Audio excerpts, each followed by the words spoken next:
Hello everyone, I'm Alex Dykes, and today we are out here taking a look at the 2016 Hyundai Tucson. Before we dive right into things, we should talk about where the Tucson sits in the grand scheme of things, because Hyundai competes in this compact two-row crossover segment with really two entries. We have this, and then we have the Hyundai Santa Fe Sport, which is sometimes also called a mid-size two-row crossover. Now the Santa Fe Sport is almost Ford Edge size, but same sort of thing going on as we have here in the Tucson. Two rows right here and then a large cargo area behind it.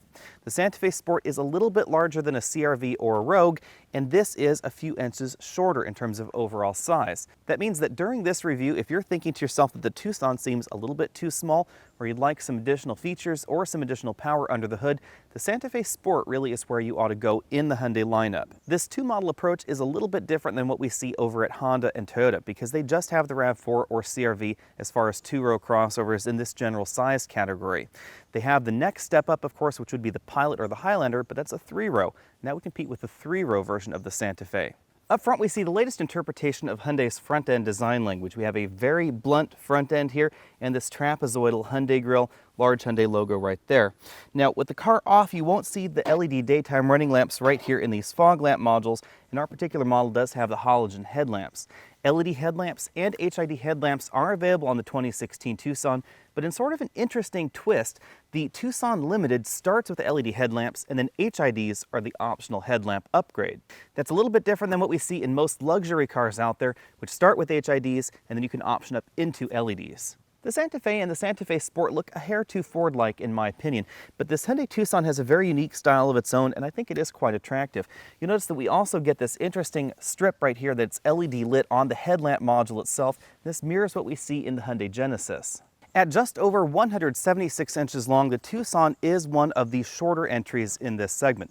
This is about 5 inches shorter than a Toyota RAV4, decent amount shorter than a Honda CR-V. Even though the Ford Escape is one of the shorter entries in this segment, the Tucson is actually a little bit shorter.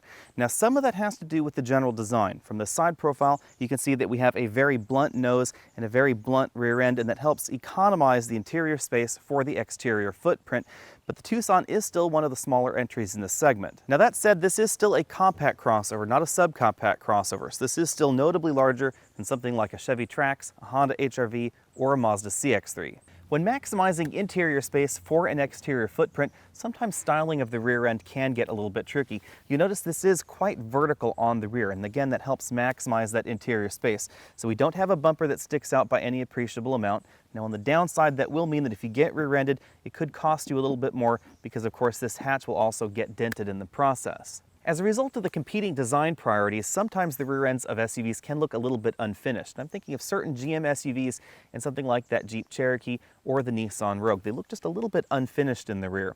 Hyundai has actually brought some of their styling elements up and some of the styling elements down to try and help solve that. Starting at the bottom, we have these twin exhaust tips on the passenger side, a scuff panel right here, some honeycomb treatment, painted portion of the bumper right below the hatchback itself.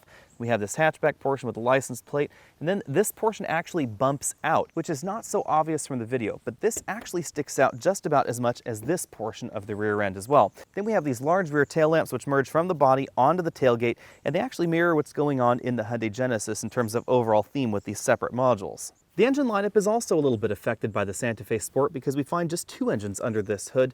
We don't find 3 like we find in some of the competition, and we don't find any high horsepower variants, again like we do in some of the competitors out there. Things start out in the SE model with a 2-liter 4-cylinder engine producing 164 horsepower and 151 pound-feet of torque. That engine is mated to a standard 6-speed automatic transmission. You can get it in either front-wheel drive or all-wheel drive. The next engine up is what we're seeing right here, and this is a 1.6-liter turbocharged 4-cylinder engine. It's essentially the same engine that we see in the Hyundai Sonata Eco. It produces 175 horsepower and 195 pound-feet of torque. Now this engine is not mated to a regular old automatic transmission. Instead, they're mating it to a 7-speed dual-clutch automatic, or a robotized manual as it's sometimes called. The key thing to know is that this transmission is really a manual transmission inside. It's just that the computer is doing the clutch and the shifting for you. So this transmission will feel a little bit more like a manual transmission than a traditional automatic in terms of overall feel. You'll occasionally get a little bit of clutch slip You can roll backwards on certain hills, and the shifts are very fast and very crisp, not like a traditional automatic. As with the 2-liter engine, this starts out as a front-wheel drive vehicle, but you can add all-wheel drive as well. The model we're taking a look at is the front-wheel drive version. Fuel economy is, of course, the highest in this 1.6-liter turbo, as we've come to expect. Gets 26 miles per gallon city, 33 highway, and 29 combined in the eco trim of this in front-wheel drive. If you get the SE model, that drops down to 26 miles per gallon combined, and the Limited actually does quite well for itself. Basically the same engine, but wider tires and a little bit heavier. It drops down to 27 miles per gallon combined, again front-wheel drive.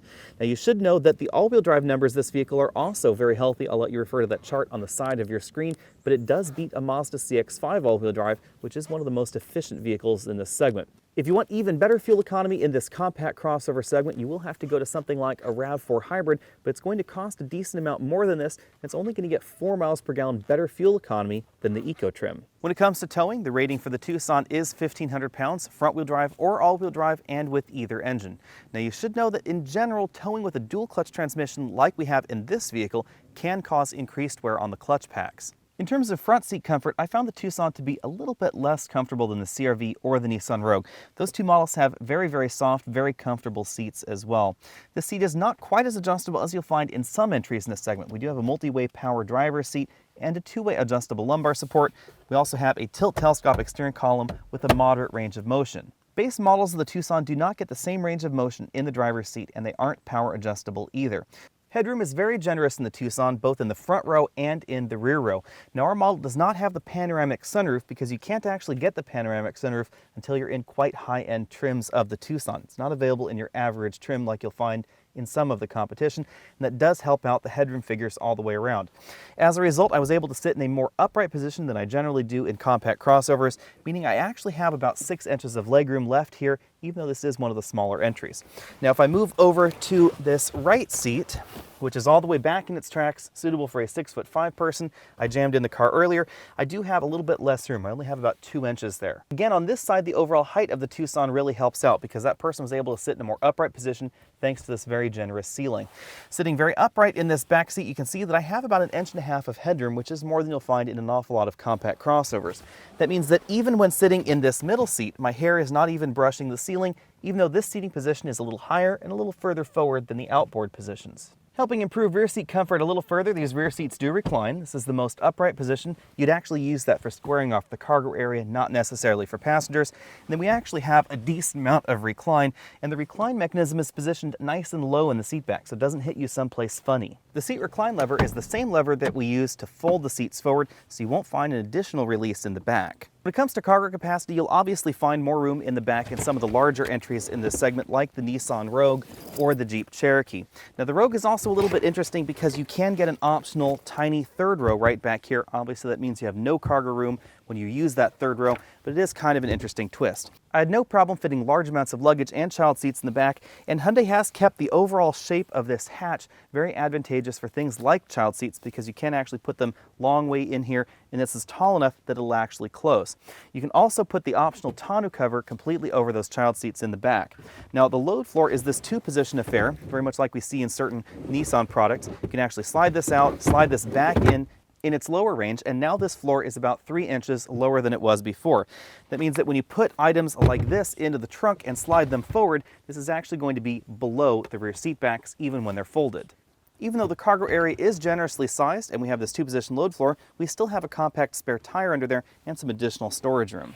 When it comes to my exclusive trunk comfort index, I'm going to give this 9 out of 10 points. The 2-tiered load floor is a very nice touch. We also get some cargo tie downs, some additional little storage cubbies on the side that are covered up if the load floor is in the upright position. We have a 12-volt power outlet, and then we actually have a place to also store the optional tonneau cover.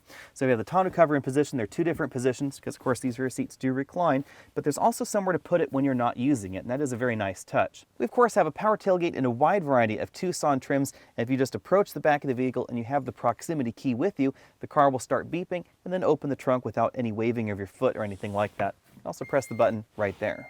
As we take a look around the interior, keep in mind that we are in the Sport model.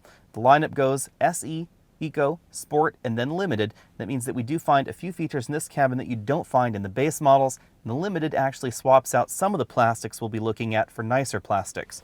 Up front, we have four-way adjustable headrests. These are sort of a ratchet style, so they slide forward and backward as well as going up and down.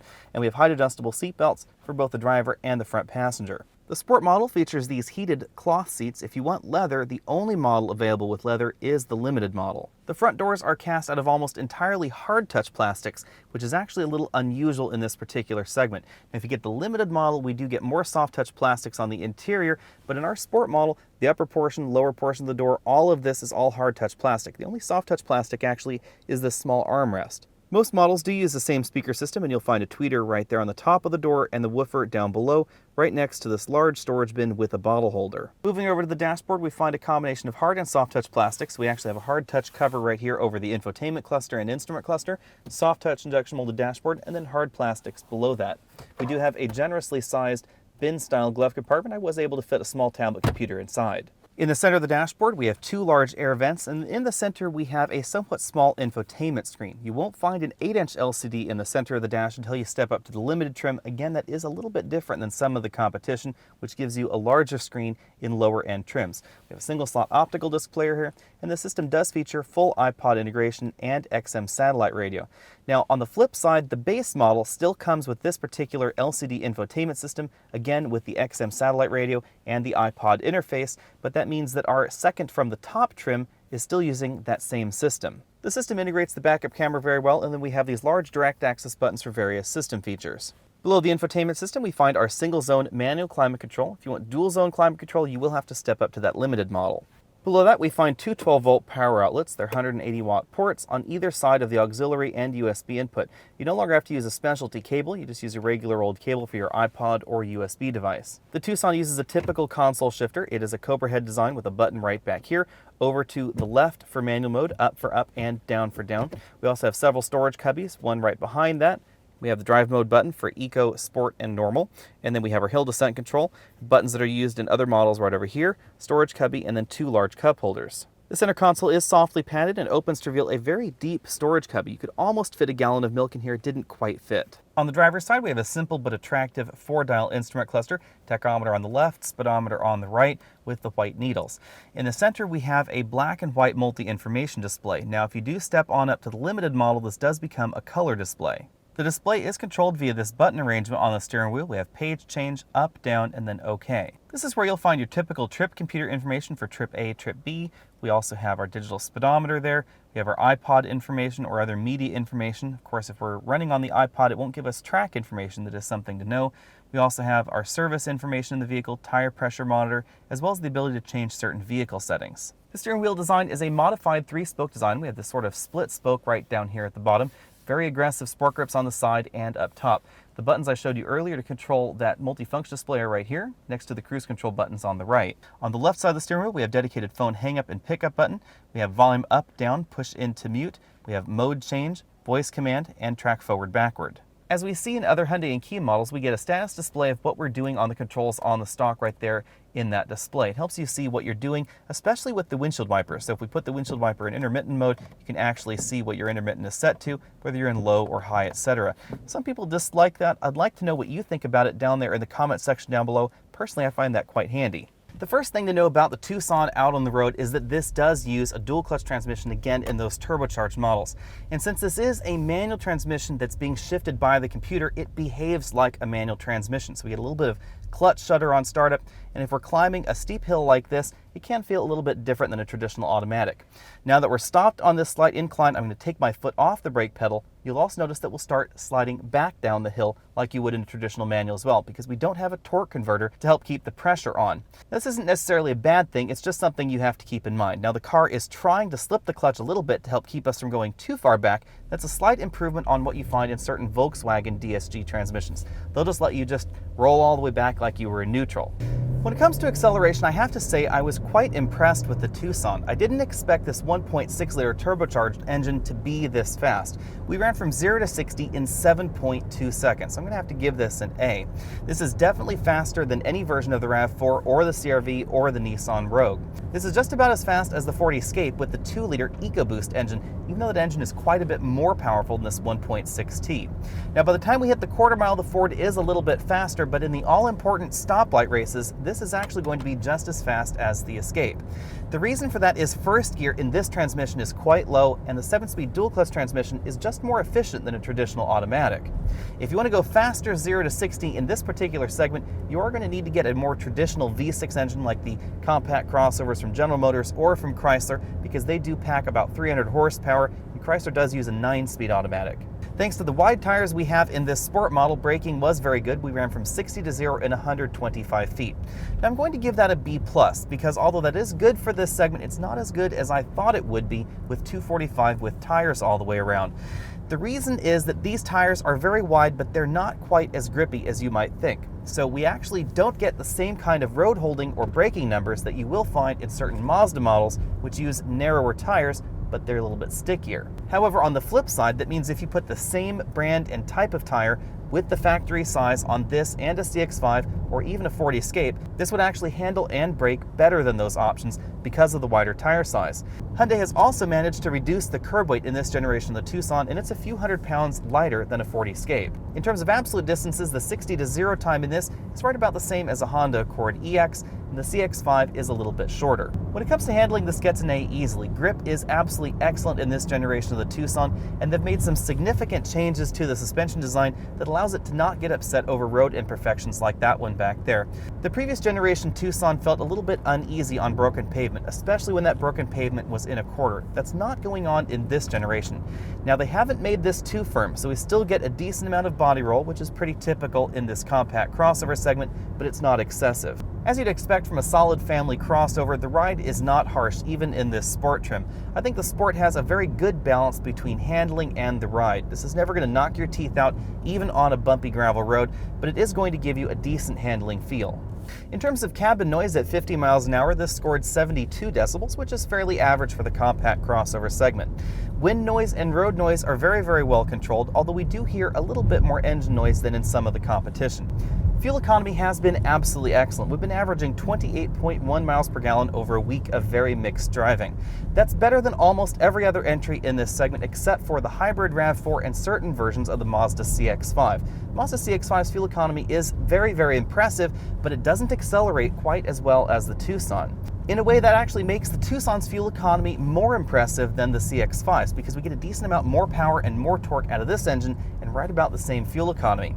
In fact, if you get the all-wheel drive versions of this Hyundai, you'll actually get slightly better fuel economy than all-wheel drive CX5's. If you want the best fuel economy in the segment, you will have to get Toyota's brand new RAV4 hybrid, but interestingly enough, it will only give you 4 miles per gallon better fuel economy than the front-wheel drive Eco trim of the Tucson. Out on the road, the changes to the dynamics and the suspension of the Tucson are instantly noticeable, as is the power from this 1.6-liter turbo.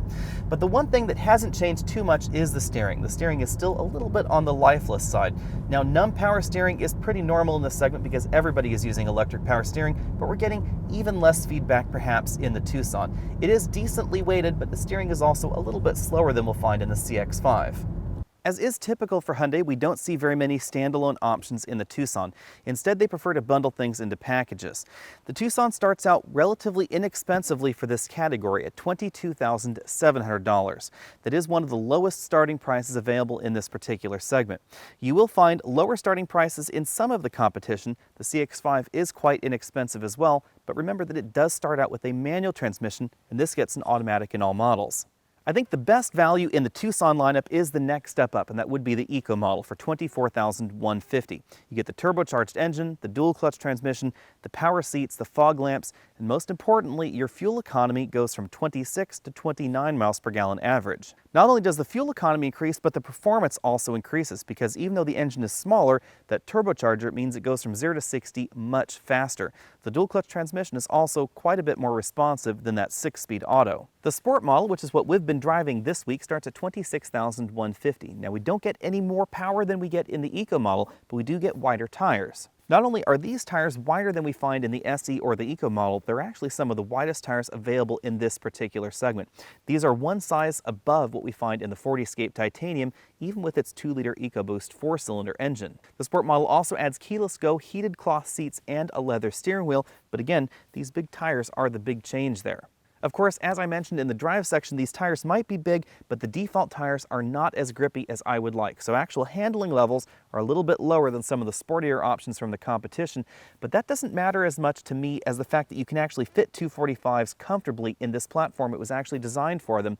That means that aftermarket, you can go out and you can buy much grippier rubber, stick them on this car, and you don't have to worry about any potential rubbing or anything like that you would have to worry about in some of the competition. For instance, that Mazda CX5.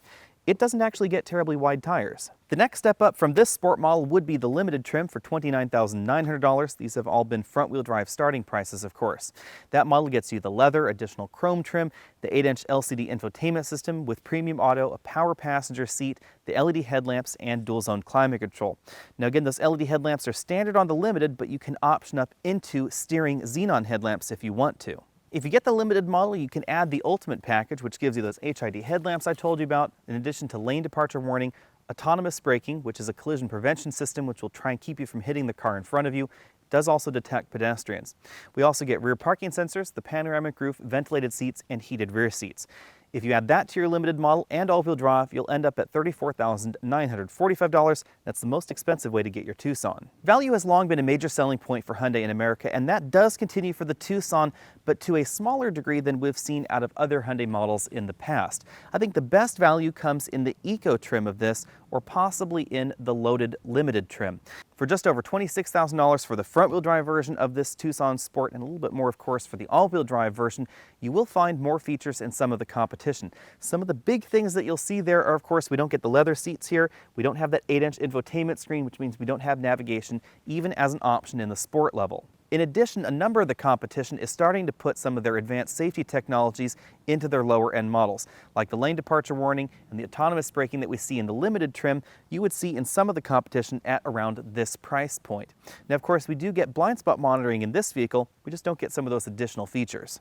Previous generations of the Tucson were not as competitive with the competition when it came to driving dynamics, but that's very different in this Tucson.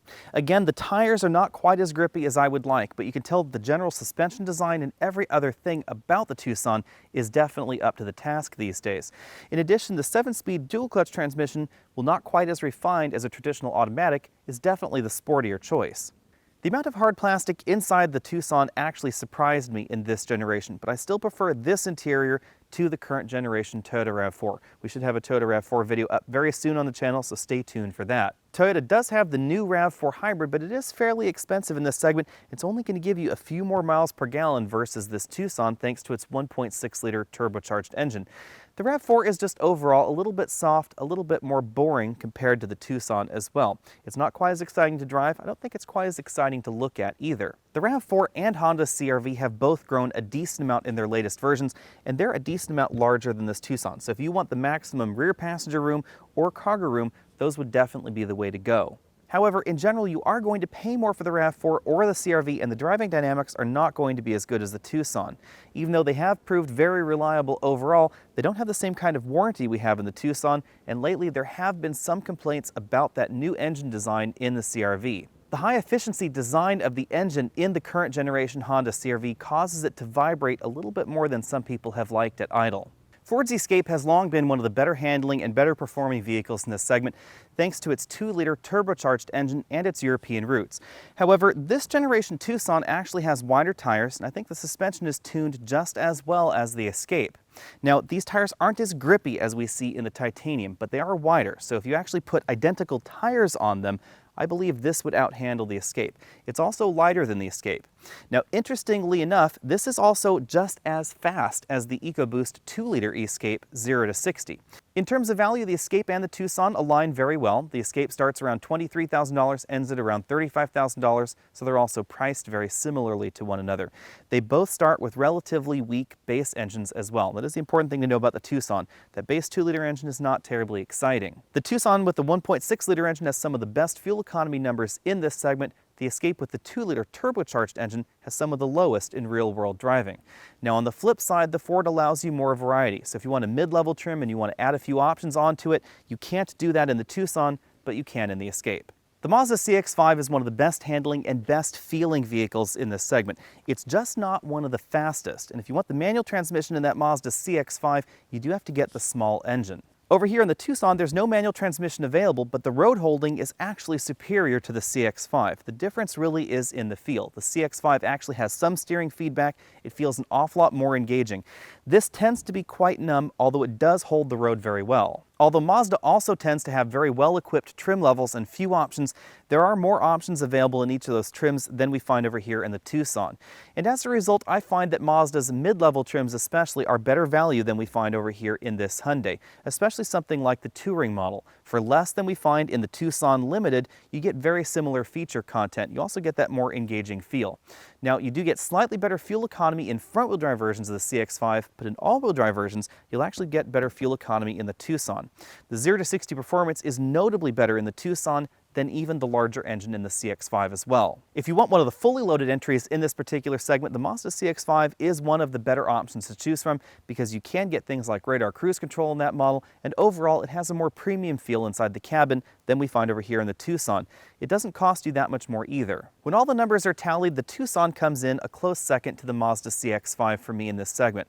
The main reason for that is value in the mid-level trims. For about the same price as the sport model that we've been driving here, on the Mazda side you will find things like a touchscreen infotainment display that offers you navigation available that you cannot get in the sport model. In default from the factory condition, although the Tucson has wider tires than we get over there in the CX5, the handling is very, very close. It does handle a hair better than the CX5, but the CX5's feel is far superior to the Tucson. It feels an awful lot more engaging, an awful lot more connected to the driver, and in general, I will trade that for increased performance. I also find that the interior in the CX5 in most models is just a little bit more pleasing to my eye than the interior that we get in this model. There are a decent number of hard plastics inside this interior that actually surprised me a little bit because in general, Hyundai models have been known for really stepping up their interior game in their competitive sets lately. Thanks for taking the time to check out this video. Again, I'm Alex Dykes. Go ahead and click that subscribe button down there at the bottom of your screen if you haven't already done so, and I'll see you next week.